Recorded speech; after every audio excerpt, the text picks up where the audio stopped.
Salut tout le monde et bienvenue pour ce nouveau Manga Presse en une seule et unique partie. Et oui, changement de format, il faut bien se renouveler. Et aujourd'hui, on va s'attaquer à Ricky Star, plus connu au Japon sous le nom de Goku Shoji Ikiman. Donc Ricky Star est une production de la Toei qui a été diffusée dans les années 80.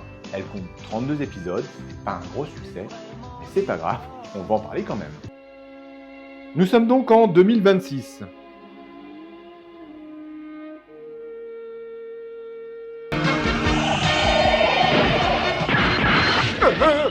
Allez hop, c'est parti. Première coupure anecdote, c'est écrit 2026, mais le typographe français s'est planté. En réalité, l'action se déroule en 2062. Et vous allez voir par la suite que cette petite nuance a son importance. Donc nous sommes en 2062 et l'on suit le petit Ikiman qui est un alien débarqué sur Terre et qui est recueilli par un couple de fermiers du Kansas. De la région de quelque part. Oui, j'ai confondu avec un autre extraterrestre. Ça arrive. Ricky se découvre alors une force herculéenne et une endurance hors du commun qu'il décide de mettre au service de l'humain du sport. Oui, du sport. Mais bon, faut le comprendre, notre Ricky, sa petite copine veut se consacrer à sa carrière de chanteuse et elle le plaque car elle ne supporte pas les bouseux. Tu es ce que l'on appelle un extraterrestre. Ah ouais, bam, comme ça, entre la poire et le fromage. Ok. Bon sang, ces dessins animés des années 80, ils s'embêtaient pas du tout avec le background. Faut dire que personne ne l'avait vu venir. Même pas à l'école vu ses prouesses. Mais bon, fort de cette information, Ricky débarque en ville pour utiliser ses pouvoirs et découvre un nouveau sport, le Battle Ball. Mais laissons notre expert vous expliquer les règles. Puis votre Battle Ball, ça ressemble beaucoup au baseball? C'est vrai, petit, et les règles en sont presque identiques. Comme tu l'as constaté, la balle est plus grosse. 2 fois plus grosse, pour être exact.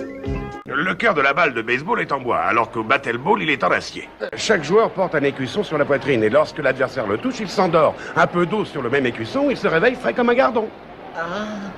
Un joueur peut en retirer un autre en cours de partie grâce à cette méthode. Bon, en bref, c'est du baseball mélangé avec du combat, comme le rugball de Cobra, sauf que ici c'est un peu plus soft, et on n'est pas obligé d'utiliser des battes de baseball. Et oui, on peut utiliser tout un tas d'accessoires dont la seule limite est l'imagination des auteurs. On retrouve d'ailleurs des joueurs de golf, de hockey ou de tennis. Alors notre Ricky, quand il découvre ce merveilleux sport, est subjugué, et il va alors agir comme tout bon spectateur. Il saute sur le terrain pour remplacer un joueur. Parce que au Japon, c'est comme ça qu'on recrute. La feuille de match, c'est pour les fragiles. Vous vous rendez compte si chaque intrus sur un terrain devenait joueur de l'équipe qui reçoit? Vous imaginez un truc comme ça? Mais laissez-moi passer, je m'appelle Ricky et je veux remplacer Neymar. Et pourquoi pas étendre ça à toutes sortes de choses en fait? Ça deviendrait vraiment n'importe quoi les équipes de foot. Ouais, bah remarquez, peut-être que comme ça le PSG va enfin gagner la Ligue des Champions. Comme d'habitude, avant de rentrer un peu plus dans le détail de l'histoire, quelques points sur la production. En 1985, la Toei souhaite prolonger le succès de son Kinnikuman, plus connu chez nous sous le nom de Muscleman, et adapter le concept de surhumains qui font du sport. Et cette fois-ci, il décide d'utiliser le baseball, sport très populaire au Japon, et ça tombe bien, l'arc narratif du rugball dans Cobra, sorti quelques temps auparavant, a été super apprécié, alors allons-y.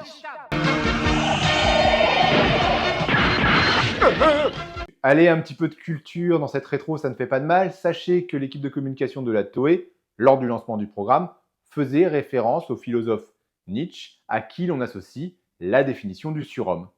Voilà, c'est cadeau. Faut dire que Kinnikuman a super bien marché et il a été déplacé sur la grille de programme. La Toei veut alors le remplacer à 10h le dimanche matin, et c'est le producteur Takeshi Tamiya qui va être un peu le déclencheur de tout ça. La réalisation est confiée à Nobutaka Nishizawa, très connu pour Galaxy Express 999, Dragon Quest ou encore Slam Dunk. Côté scénario, c'est Yasuo Tanami qui travaillera dans le même laps de temps sur le manga, qui sera publié dans le Weekly Shonen Magazine, avant d'être relié en 2 petits tomes.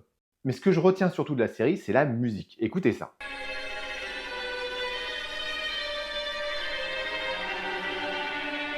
Ce son-là, ça vous rappelle pas quelque chose? Dans une autre série, Senseiya? Non? Et celui-ci?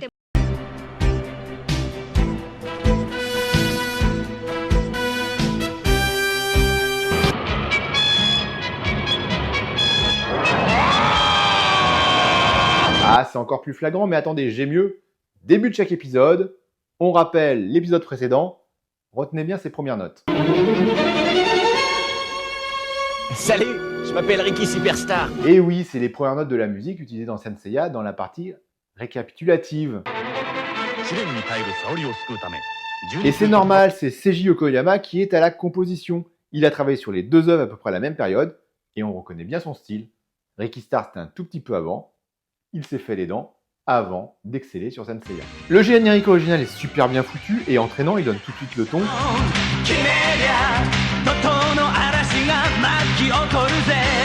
En France, la série débarque en cassette en 1993, et oui, elle n'a pas été diffusée tout de suite, mais on a eu le droit quand même à l'intégralité. Il faudra attendre le début des années 2000 pour qu'elle soit diffusée à la télévision. Exceptionnel. Depuis qu'il sait qu'il passe en exclusivité, le bondissant Ricky Star fait son show sur manga. La foule est en délire, le stade hurle, du coup, c'est inédit et c'est tous les samedis à 20h30. Le séduisant champion de Battle Ball vient reconquérir le cœur de sa belle sur manga. La voix de Ricky est assurée par Pierre Laurent qui prête aussi son talent à Quentin dans Katsai et dans diverses autres œuvres. Quant au générique que j'adorais quand j'étais plus jeune, notamment dans sa première partie,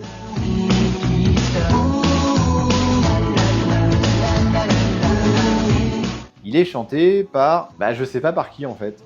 J'ai bien fait une recherche sur le site de la SACEM, mais je n'ai trouvé que le compositeur Alain Rambal dit Ramon Pipin. J'ai rien trouvé d'autre, donc je ne sais pas. Mais bon, comme les Hobbits sont d'excellents danseurs et d'excellents chanteurs, il est possible que ça soit Pipin qui ait chanté aussi le générique.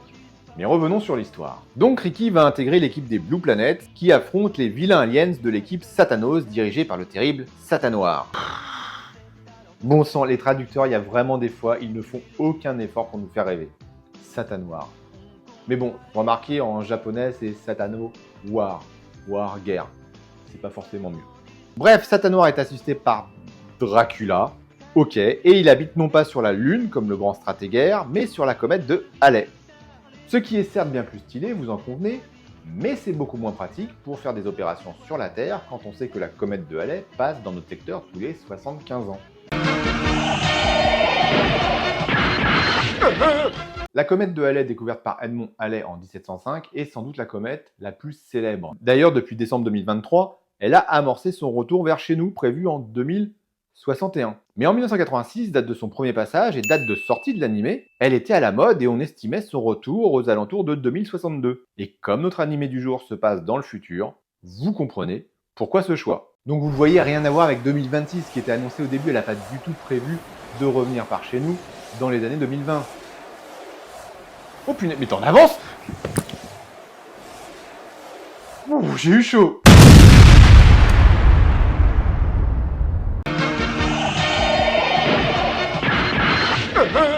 Ah, l'anecdote dans l'anecdote, cela faisait longtemps. Dans la rétro Superman, je vous parlais de l'accident de la navette Challenger. Allez voir la vidéo si c'est pas déjà fait. Eh bien, sachez que la mission de l'équipage était d'aller observer la comète qui passait à ce moment-là de l'autre côté du Soleil. Ceci dit, revenons à notre intrigue, puisque je suis sûr que vous vous dites, comme tout le monde, mais que diable, pourquoi des aliens et des humains s'affrontent dans un sport débile? Eh bien, c'est simple. Conquérir le monde. Et oui, assez classique finalement. Quand Ricky intègre sa nouvelle équipe, il va se montrer particulièrement égoïste et indiscipliné.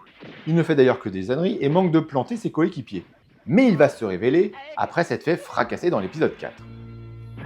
Tenez, vous voyez là, il a reçu la balle dans son protège-cœur, il est out.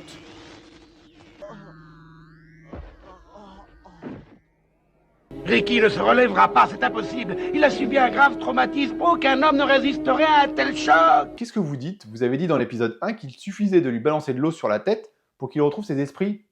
On n'est qu'à l'épisode 4 et vous respectez déjà pas vos propres règles. Tu ne peux pas abandonner comme ça, il faut te battre. Pense à ce qu'on dira de toi si... Ah, je comprends, le héros qui doit se relever. Article 4 du code du shonen. Faut faire dans le mélo et l'intensité. Comme dans Senseiya, quoi. Mais bon, à ce moment-là, mettez la bonne musique. Voilà. Tu as raison. Je n'ai pas le droit de perdre. Pas encore. Je n'ai pas le droit de perdre. C'est fantastique et regardez, il se relève. Oh, j'ai jamais vu un courage pareil, il est formidable. Bon, le match est tendu comme un arc, mais il reprend de plus belle avec l'arrivée du meilleur joueur adverse. Ricky obtient alors un upgrade et... Central, je peux doubler la force de ton bras. Ah bon? Grâce à ce réglage, tu seras capable de lancer plus fort la balle. De la frapper avec encore plus de violence. Oh, attention là, je vous préviens, c'est un élément important de l'intrigue. Écoute-moi bien, la puissance maxi que tu peux supporter est l'indice 2.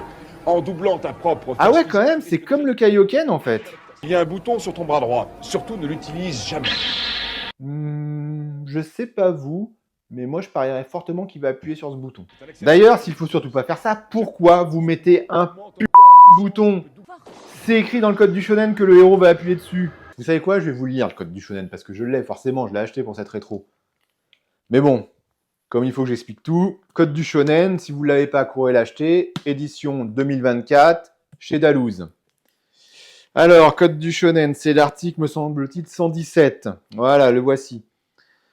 Article 117, des techniques interdites. Si le maître ou le mentor ou toute autre figure d'autorité à un moment donné de l'intrigue interdit au héros de faire quelque chose au risque de nuire à son intégrité physique, le héros doit braver cet interdit pour renforcer l'intensité dramatique. Voilà, c'est écrit là-dedans. Tout le monde sait ça. Tout le monde sait ça. Je peux pas dire autre chose. Hein, Shiryu? Tout à fait. Voilà. N'est-ce pas, Sangoku? Hey, c'est ça? Voilà, tout le monde sait ça. Bon, bah, vous pouvez partir maintenant, c'est bon. Merci. Donc, on continue avec la fin de l'épisode 5. Il lui reste une seule solution, c'est de tripler la puissance de balle. Mais s'il passe à la puissance 3, il ne résistera pas. Ah, bah, on l'avait pas vu venir, celle-là. Ça avait été dit 3 minutes avant. Oh, il se rappelle de l'existence d'un truc qu'on vient de lui montrer. C'est subtil. Par contre, il est moins bête que Goku, hein. Il quadruple direct, pas le temps de niaiser. Et c'est là que ça se complique, parce qu'on sait que s'il l'utilise, la puissance de ce système va détruire son corps. Comment va-t-il contenir ça? C'est intense comme drame. Mais non, grâce aux idées magiques du scénariste et au pouvoir musical de son ex, il va maîtriser la puissance de son armure et brûler son cosmos. Ah non, pardon, je me suis planté d'animé. Il renvoie donc la balle et gagne le second match. Bon, je ne sais pas si vous en êtes rendu compte, mais on a quand même eu le droit à un épisode complet où on a passé notre temps à voir un type balancer une balle sur un autre type.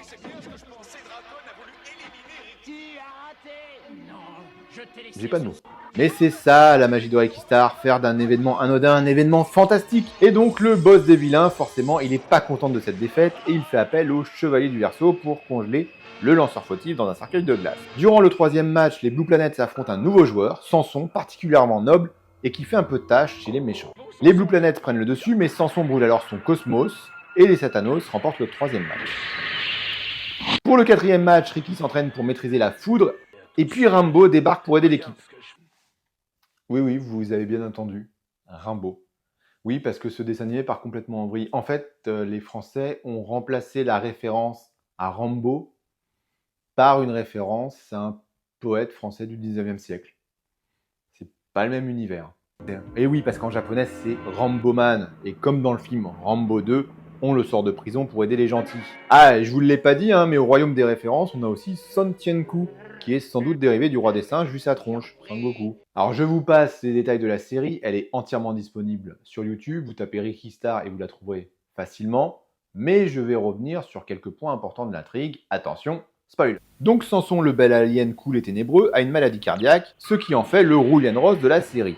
Et il s'avère que c'est le frère de Ricky Star, et qu'il était en plus le prince d'une planète attaquée par Satan Noir. Et il a rejoint les Satanos pour les infiltrer et attendre une opportunité pour se venger. Logique. Ce qu'il arrive à faire dans l'épisode 24 avec un habile stratagème un peu à la manière de Cobra contre Salamandar. Logique. Après cela, il laisse la victoire à son frère et la première saison se finit sur ce merveilleux happy end. Dans la seconde partie, les Blue Planets vont affronter une nouvelle équipe particulièrement terrible, les Devil Sanders, dirigée par le terrible Franken, l'ancien coach des Satanos. Et ça tombe bien car les Blue Planets sont tellement forts qu'ils n'ont pas le droit d'intégrer une équipe pro humaine standard. Il paraît qu'il existe un accord secret entre le professeur Gabriel et tous les autres dirigeants d'équipes professionnelles, stipulant qu'il ne sera fait aucune proposition à un joueur des Blue Planets. Bon sang, la PES c'est vraiment de la merde quand même. Par contre, ils peuvent intégrer n'importe quelle autre équipe de sport avec leur super capacité et ça pose pas de problème, visiblement. Alors Franken a réuni les meilleurs joueurs de l'univers pour vaincre l'équipe de Ricky, mais il décide avant cela de débaucher notre jeune héros, qui refuse et tous les membres des Devil Thunders lancent un défi aux Blue Planets. Le match est très dur pour nos héros qui commencent à s'écrouler, quand soudain Samson débarque au stade tranquille sur sa moto. Bon sang, prendre une licence de sport comme tout le monde, ça fait vraiment pas partie des traditions du Japon. Mais il y a plus important, le temps de me mettre en tenue et je suis à vous. Maintenant, viens avec moi, Ricky. Oui? Et donc, notre Samson entre en jeu tranquille pour déboîter l'ennemi. Victoire pour les Blue Planets. Mais c'était sans compter sur l'article 321 du Code du Shonen. Oui, je vais vous lire aussi celui-là. Faut tout faire ici. Voilà, article 321 du Code du Shonen. Quand l'ennemi le plus puissant de l'univers est vaincu, un ennemi encore plus puissant apparaît. Et vlati pas que le Conseil suprême intergalactique atterrit sur Terre et zigouille les perdants. Du moins dans la VO, parce qu'ils sont désintégrés. Alors que dans l'AVF, on vous explique que cette disparition fait qu'ils sont envoyés en prison. C'est à ce moment-là qu'on apprend que le Battle Ball gouverne quand même tout l'univers et que nos héros vont affronter d'autres menaces encore plus terribles. Cela étant, la série s'arrête brutalement ici, au 32e épisode, le 8e de la 2e saison. Manque d'audience, critique, c'est assez énigmatique, d'autant que sa grande sœur, Kinnikuman, va subir à peu près le même sort à la même période. Il se dit qu'une 3e saison avait été étudiée, mais finalement on ne l'aura pas. Qu'est-ce que l'on peut dire sur cette série ? Si vous mettez de côté tout souci de cohérence et que vous appréciez des séries comme Muscleman ou Le Collège Foufoufou, ce qui est mon cas, vous ne pourrez qu'apprécier Ricky Star. Le souci, c'est que Ricky n'a pas eu la belle vie. En fait, on ne peut pas dire que le staff de production était d'une grande imagination et d'une grande capacité créative. La série a un fort potentiel, les musiques sont super sympathiques, et pour cause, c'est JK derrière tout ça, mais elle n'est restée pour moi qu'à l'étape de Diamant Brut et n'a pas su dévoiler tout ce qui aurait pu faire d'elle une série au top. Peut-être que le mélange extraterrestre, baseball, surhumain et un peu tous les sports, c'était trop. Peut-être n'est-elle pas arrivée au bon moment. Peut-être trop tôt, qui sait. Pas moi en tout cas, je vous laisse vous faire votre avis. N'hésitez pas à laisser un commentaire pour nous raconter vos souvenirs à propos de cette série. Je vous donne rendez-vous à la prochaine rétro. En attendant, prenez soin de vous.